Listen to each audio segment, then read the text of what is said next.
और चलिए खबरों में अब बात करेंगे चंद्रयान के बारे में, क्योंकि भारत के लिए गौरव के पल और करीब आ गए हैं। चांद की धरती पर उतरने से अब बस कुछ ही दूरी पर चंद्रयान 3 रह गया है। रविवार को चंद्रयान ने एक पड़ाव और पार कर लिया है, जो कि अपने आप में एक खुशी की बात है। और इसरो ने अब चंद्रयान 3 की ऑर्बिट सफलतापूर्वक घटा दी है, यानी कि यान अब चंद्रमा के पास ऐसे अंडाकार कक्षा में घूम रहा है जिसमें उसकी चांद से सबसे कम दूरी 170 किलोमीटर और सबसे ज्यादा दूरी 4313 किलोमीटर बची है। अब धीरे धीरे मिशन कैसे चांद की धरती पर सॉफ्ट लैंडिंग की और बढ़ रहा है, आपको रिपोर्ट दिखाते हैं। इतिहास रचने के करीब चंद्रयान 3 मिशन। इसरो ने चंद्रयान 3 की ऑर्बिट की कम। अब चांद से सबसे कम दूरी 170 किलोमीटर, चांद से सबसे ज्यादा दूरी 4313 किलोमीटर। 23 तारीख को लैंडिंग का इंतजार। चंद्रमा की कक्षा में चंद्रयान 3 की शानदार एंट्री के बाद रविवार रात करीब 11:30 बजे चंद्रयान ने चंद्रमा का चक्कर काटते हुए फिर से अपने ऑर्बिट को बदल लिया है।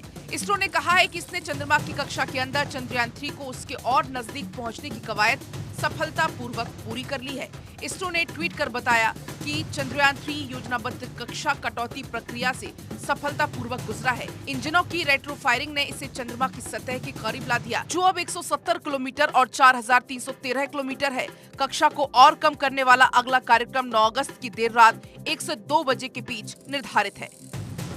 रविवार को कक्षा में शामिल करने की प्रक्रिया के बाद 17 अगस्त तक 3 और प्रक्रिया होंगी, जिसमें लैंडिंग मॉड्यूल, जिसमें लैंडर और रोवर शामिल है, प्रोपल्शन मॉड्यूल से अलग हो जाएगा। इसके बाद चंद्रमा पर अंतिम लैंडिंग से पहले लैंडर पर डीऑर्बिटिंग प्रक्रिया होगी। इसरो के मुताबिक ये 23 अगस्त को चंद्रमा की सतह पर सॉफ्ट लैंडिंग का प्रयास करेगा। अगले 17 दिन तक चंद्रयान 3 उसी तरह धीरे धीरे चंद्रमा की ओर बढ़ेगा, जैसे जैसे ये पृथ्वी से दूर गया। लॉन्च के बाद 3 हफ्ते के दौरान 5 चरणों में इसरो ने इसे पृथ्वी से दूर भेजा था। इसके बाद इसे 1 अगस्त को पृथ्वी की ऑर्बिट से चंद्रमा की ओर सफलतापूर्वक भेजा गया।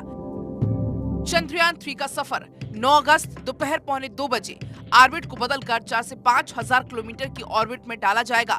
14 अगस्त इसे घटाकर 1000 किलोमीटर किया जाएगा। 14 अगस्त 5वें ऑर्बिट मैन्यूवर में इसे 100 किलोमीटर की कक्षा में डाला जाएगा। 17 अगस्त प्रोपल्शन मॉड्यूल और लैंडर मॉड्यूल अलग होंगे। 18 और 20 अगस्त डीऑर्बिटिंग होगी, चांद के ऑर्बिट की दूरी कम की जाएगी। 23 अगस्त शाम 5:47 पर चंद्रयान की लैंडिंग करवाई जाएगी। चंद्रयान 3 में लैंडर, रोवर और प्रोपल्शन मॉड्यूल है। लैंडर और रोवर चांद के साउथ पोल पर उतरेंगे और 14 दिन वहां पर प्रयोग करेंगे। प्रोपल्शन मॉड्यूल चंद्रमा की कक्षा में रहकर धरती से आने वाले रेडिएंट्स का अध्ययन करेगा। इस मिशन के जरिए इसरो पता लगाएगा कि चांद की सतह पर भूकंप कैसे आते हैं। ये चंद्रमा की मिट्टी का भी अध्ययन करेगा। Bureau report, Bharat 24।